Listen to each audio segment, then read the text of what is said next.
अरे ही माती आहे आपली, मला धरणी माय म्हणतो आपण. उचल त्याला, काय होतं, उचल. अरे उचल की.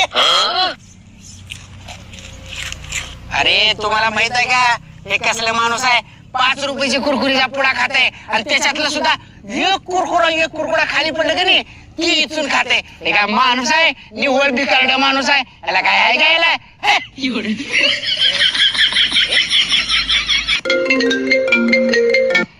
हॅलो. अरे माझ्या बहिणीचं लग्न आहे, तुम्ही सगळे मित्र या बर का लग्नाला. अरे तू एवढी फोन करायची काय गरज आहे? अरे इथं 5 रुपयाचा कुरकुऱ्याचा पुडा घेऊन एक जर कुरकुरा खाली पडला तर ती उचलून चाटू खाऊल्यात. तुला काय सांगायची गरज आहे? काही सांगू? अरे तू न सांगता लग्नाला येतात. ठेव पण तू. आणि का डोळे वाटून बघायलास? चाल की. कधी चहा प्यालास का नाही? तुला चहा पाहिजे तो चल.